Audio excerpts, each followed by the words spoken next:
Welcome back. Our next guest spent 15 years as a journalist investigating unsolved murders. But it was after the death of a friend that he got fed up and came up with a plan to solve the crimes himself. Bill Jensen tells us his story in this new book. It's called Chase Darkness With Me. He writes about how he solved a dozen cold cases and has some words of advice for other citizen detectives. I love that. We are happy to welcome Billy to the Morning Blend. He's also the host of the podcast, The Murder Squad. So you can check out more true crime. It's good to have you here. Thanks for Good to be here.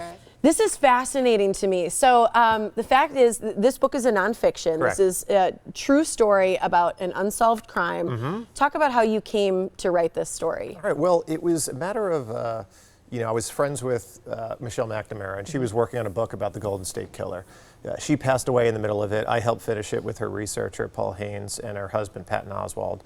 And I just, having written Unsolved Murders and Murders Without Endings for 15 years, I eventually just got fed up, and I saw a story of a guy who was attacked in Chicago, and there was really good video of him, of his attacker, and I was just wondering why they couldn't find this guy.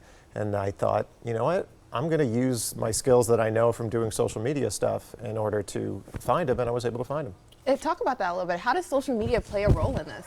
Well, there's a bunch of different ways to do it. Obviously, you've got Instagram, you've got Twitter, you've got Facebook. And what you have to do is you have to put out ads that are, you have to buy, geo-targeted advertising, because I just want to hit everybody within a 1 mile radius. I don't care about anybody else. I just need to find out who might know this person. From the place that the murder took place? From the place where the murder took place, or maybe from any other intel that you might have of where the person might have been. So, from there, you just have to you have to create Facebook pages, you have to create a really compelling narrative so people will actually click on it and look at the video and then share it and then create have it go viral. And I don't care about it going viral across America, I just care about it going viral within that neighborhood. And then eventually you get the answers. Because I would think that a lot of people in a neighborhood, they want to solve things around their neighborhood. They want to help the people there. They want the community to be safer. And they want answers.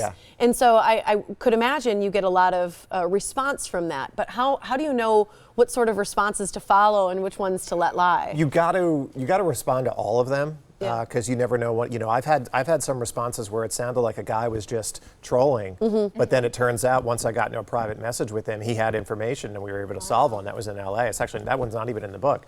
The other ones, you've got to follow all of them. And a lot of times it's just guys like saying, referencing people, tagging their friends, is this you, that kind of thing.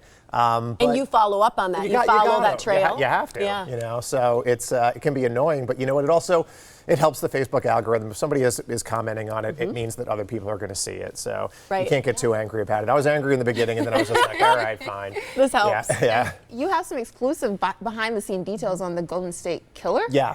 That's so interesting. Having helped finish Michelle's book on the Golden State Killer, and the man who solved that, Paul Holes, using familial DNA, he's now my co-host on the Murder Squad. So, and what we've done on the Murder Squad is we've taken the idea from the book into a new level, and we do cases every week, and then try to get the crowd and the listeners and give them specific assignments on ways that we can find answers for getting those crimes. When you say familia DNA, is that from like an ancestry or whatnot, right? Because those things sort of have helped with cases. Absolutely, yeah. Ancestry is a closed system, but people have taken their raw DNA data and then they put it into places like GEDmatch, which is open source, and then people are able to go in and then figure it out. And they've solved about 50 murders and 50 cold cases that way as well.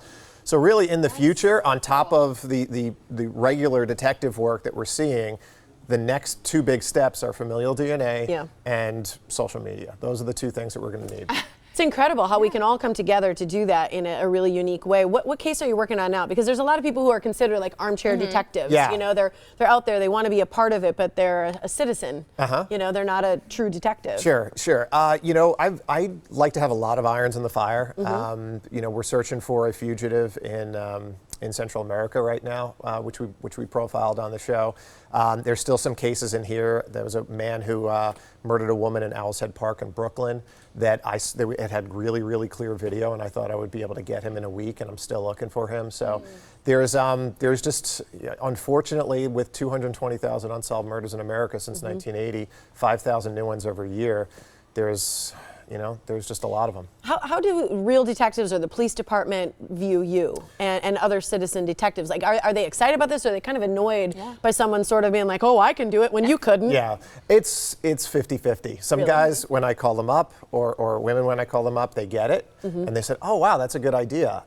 Some of them don't want to hear from me. Some of them just say, yeah, go ahead and do it, but I'm not going to, you know, give you any information. So there's certain cases in here that have been a real partnership, you know, where I'm talking, you know, we're texting a lot and doing those things, and there's certain cases where the police didn't want to hear from me. So hopefully, you know, I don't want to have to do all of it. I'd like for them to do it. You know what I mean? You know what I mean? So that's one of the reasons why I wrote the book, and a lot of cops have said that they're purchasing the book, which is great, and we'll probably donate a few to other ones, just because the more people that see it and see, hey, this is an idea on how to get it. It's basically being able to knock on the door of every person in that neighborhood without being necessarily threatened.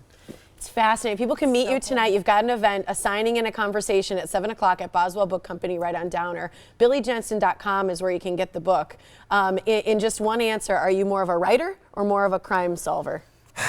I'm more of a writer, I would say. Okay. I mean, I just because that's what I've been doing for long. I've only been solving this stuff for 3 years. I've been trying to solve it for 20. Thanks for being here. Thank you so much. Really Cool, cool. Billy, honestly. Love it.